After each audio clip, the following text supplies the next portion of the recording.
Alright guys, here's an exercise in evil.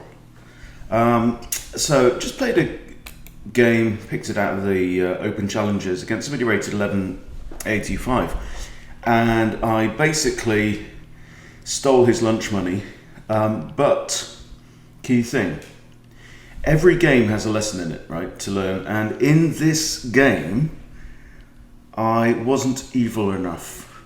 Okay, so let's go through the game, and then what we're going to do is going to analyze, and I'm going to try and understand and ask the question, what is it that I missed? What is it that I didn't read from the board? Okay, so we have the Vienna, okay, and now D6. Now here, I think this is the gambit line. I can't remember what it's called. I didn't play that straight away. I played bishop c4, targeting f7. Then my opponent plays his knight out, and then I play f4. Okay. So I'm tempting black to capture here. Now there is a tendency, I think, when you're playing somebody who's higher rated, and obviously I'm like nearly 330 points higher rated than my opponent here. There is a tendency to be a little on the timid side or conservative side, so he doesn't take, but instead develops. Okay, all fair and good. So I then get to capture because I'm trading a wing pawn here for possibly one of his central pawns or his knight, but I'm capturing the e pawn anyway. So I'm going to end up with a central pawn majority. Plus, key thing in the Vienna or Vienna gambit kind of approach, you're opening up the f file.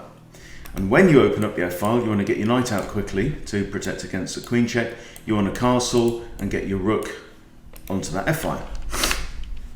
Okay, so he recaptures with the d-pawn. And then obviously d3, very natural move to open up this bishop and also defend this pawn a second time. Right, so I think this is all over. It's, yeah, less than 20 move game. So my opponent now plays h6.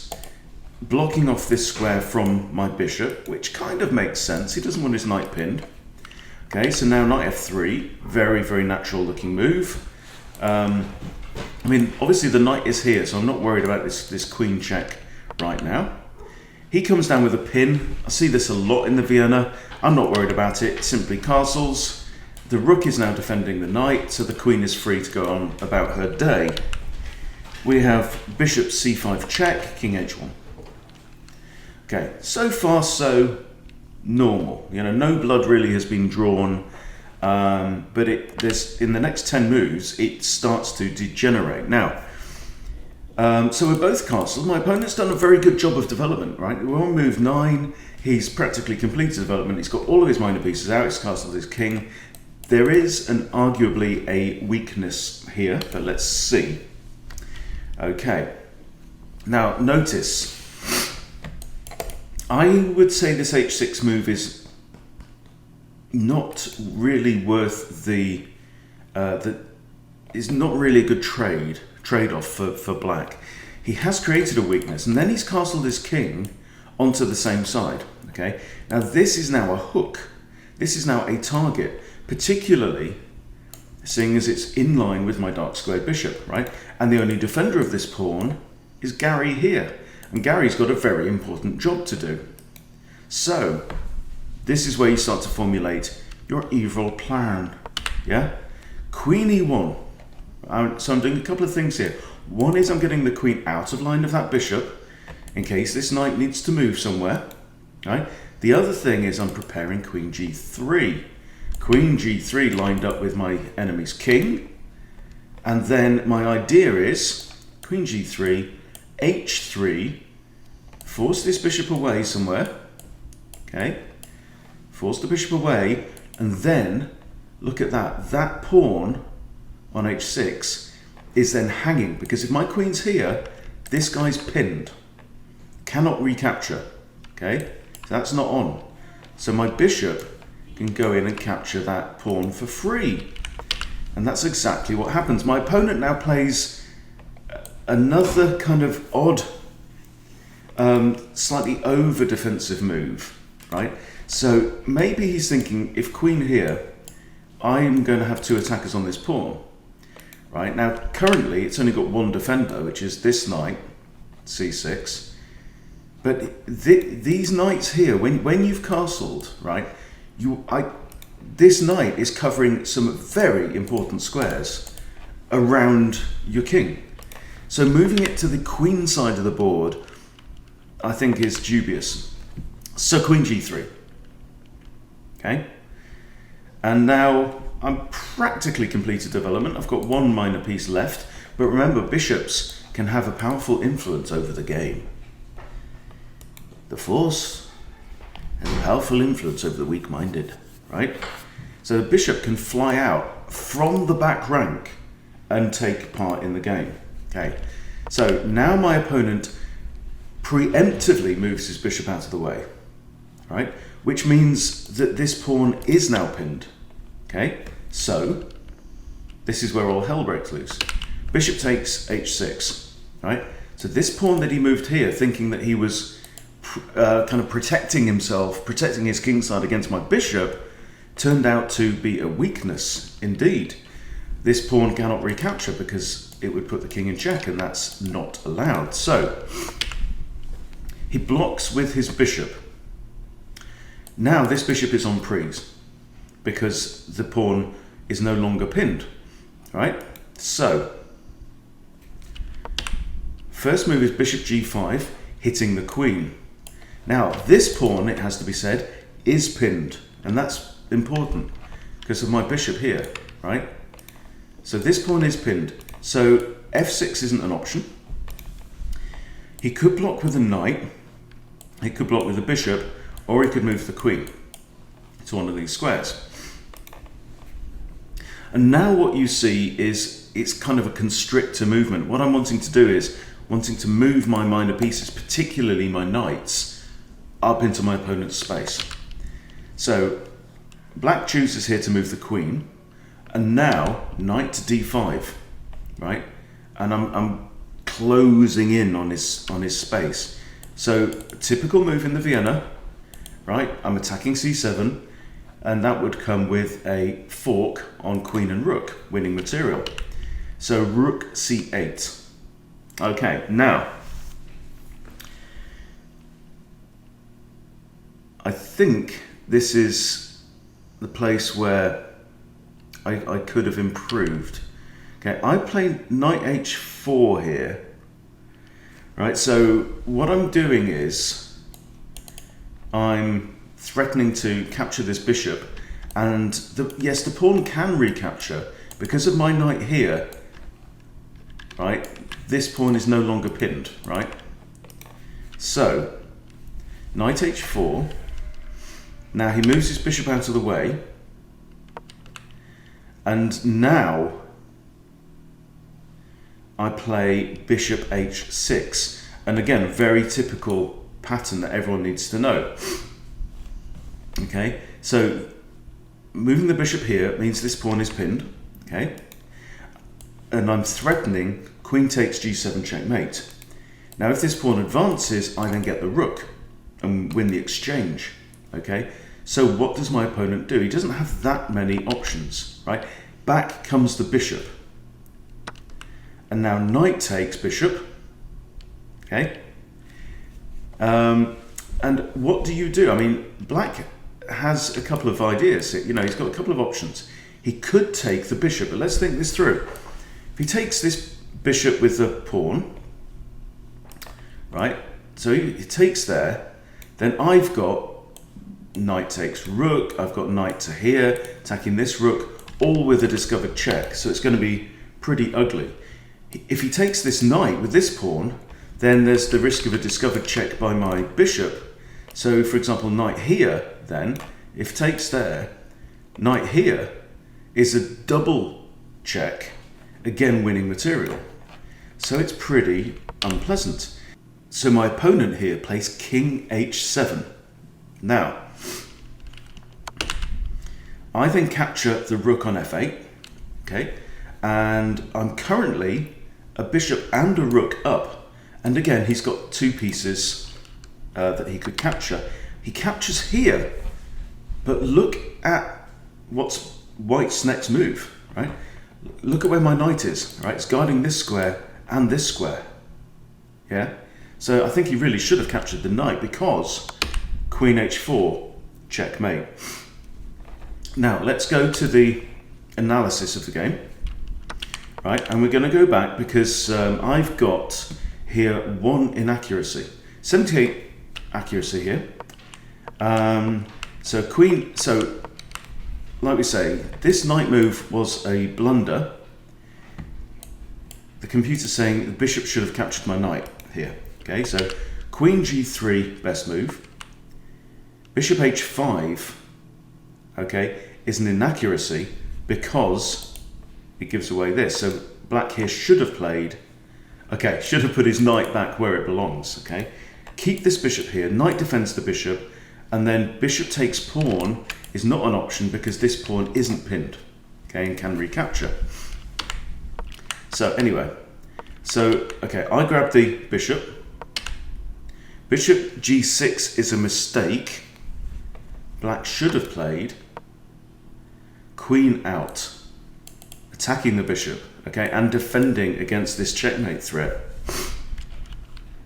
All right, so now bishop g5 is an inaccuracy.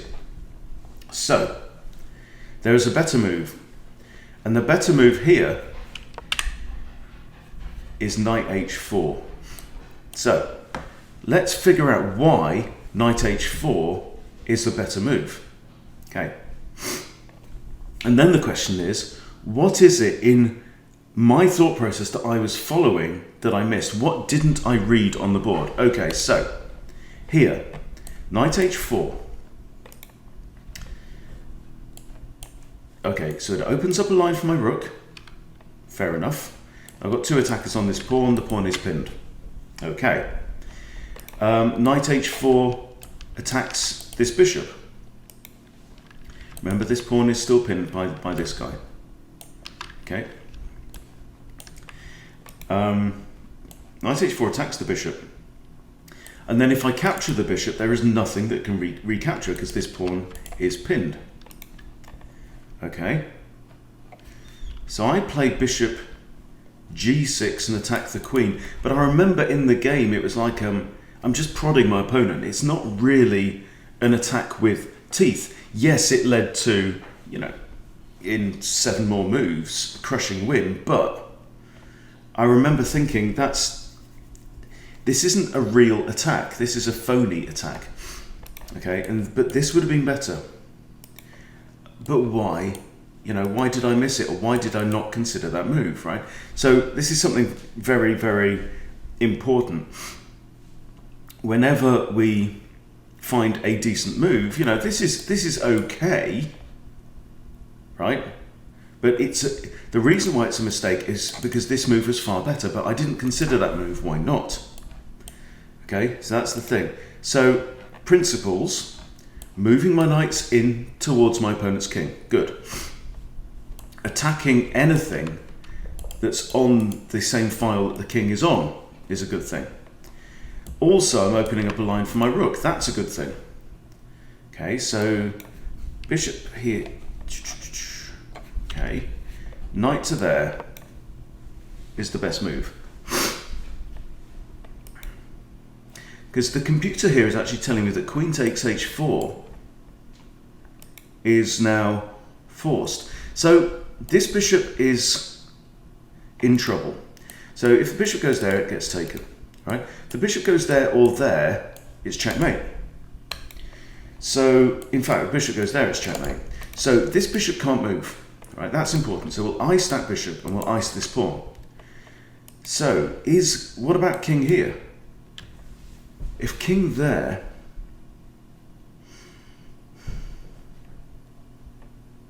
I can capture the bishop, then pawn can take. So what's wrong with this move?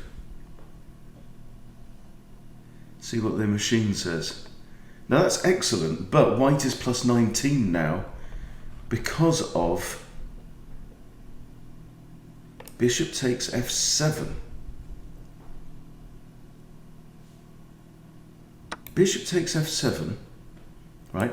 Bishop can't recapture because checkmate. Okay. If knight e7, that's what the computer's suggesting. Knight e7, bishop takes g6 check. If knight takes, queen takes, and then it's going to be mate on the next move, so king h8 is forced. Yeah, I just really didn't think this through. Check there. King has to take. Then knight f5 check. Wow. You kind of really do have to be a computer to figure this out. Okay, but let's just go back a few moves, right? Bishop there, and then instead of that, should have played this. Really just putting more pressure on that. So if that and pawn takes here, okay, I've got, okay, and then I can simply capture there, right, with a queen. King h8 is forced, check. King has to go back to g8.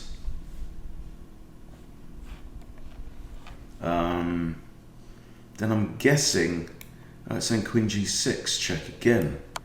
There's a risk of repetition here. King h8, queen h5 check, king g7. Rook takes, oh, I've got 3 attackers now. Yeah, wow, interesting stuff. So, again, back to our question, why this move?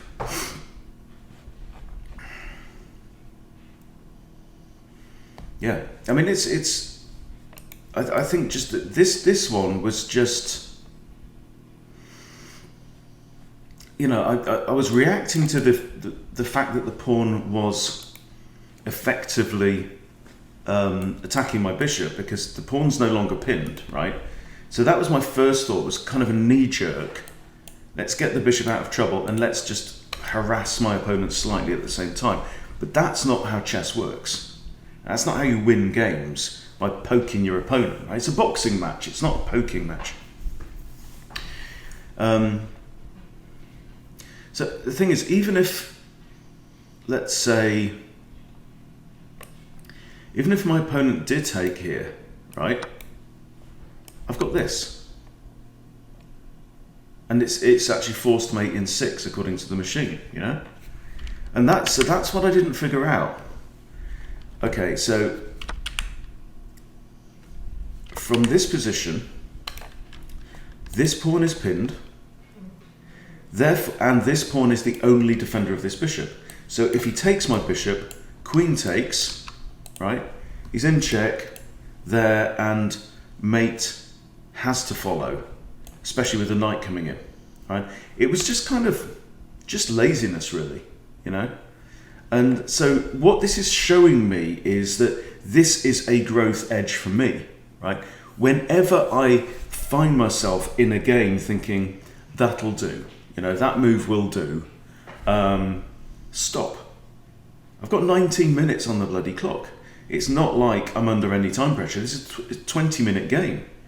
I've got 19 minutes, right? So if I want to become better at chess, and if I want to become more evil, right, then that takes time. You know, I'd earned myself a very good position, particularly with this pinned pawn here, which turns out very useful. You know, and capturing this hook pawn here, right? I'd got myself into an extraordinarily evil place, and I just kind of took my foot off his throat there with this move for no real reason. So that's the lesson for me to take out of this. Is, you know, if you find an evil move, find an even more evil one, yeah? So, there we go.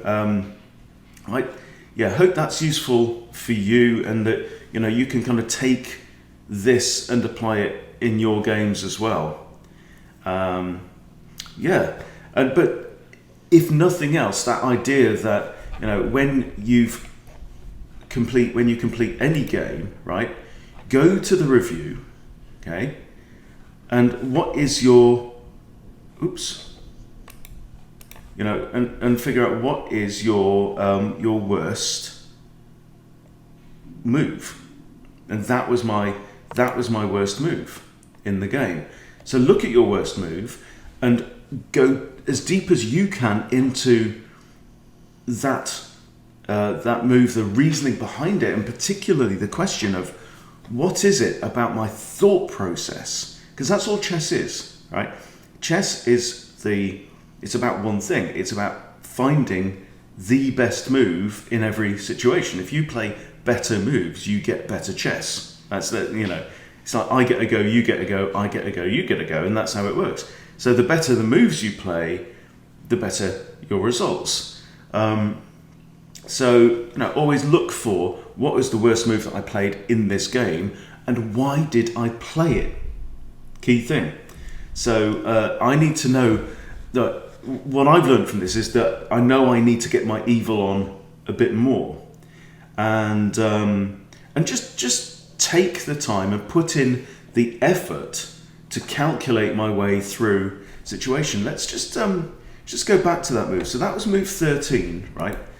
And let's have a look. So move 13, I made in 8 seconds, right? And that's just not good enough for a 20-minute game. You think about it, 20-minute game, 60 moves in a game typically. I mean, this was over in 19, but say 60 moves, you're allowing for 60 moves. Then that's 3 moves a minute, so 20 seconds per move, right? On average. And I made this move in a critical position in 8.6 seconds, right? So normally you should be thinking that the more obvious moves, for example, bishop here, there's not many moves to consider. I can either block with a pawn or whatever, but moving my king to h8, that's a kind of move you can make in a few seconds, right? But when you get a critical position, and particularly a critical attacking position, that's when I know that I need to invest a little bit more time, a little bit, a few more thought cycles, bit more calculation, in order to do that, to secure my a one position, arguably. Now I know this, because I remember when I used to play badminton, I used to enjoy playing more than winning a point, right? So, I knew that in that game I kind of lacked the killer finish thing, because I just enjoyed knocking the shuttlecock about the place. And I think I've got a similar tendency here. So for me, lesson for me from this game is got to be a bit more evil. Okay, so I hope that's useful for you guys. Thanks for watching. See you later.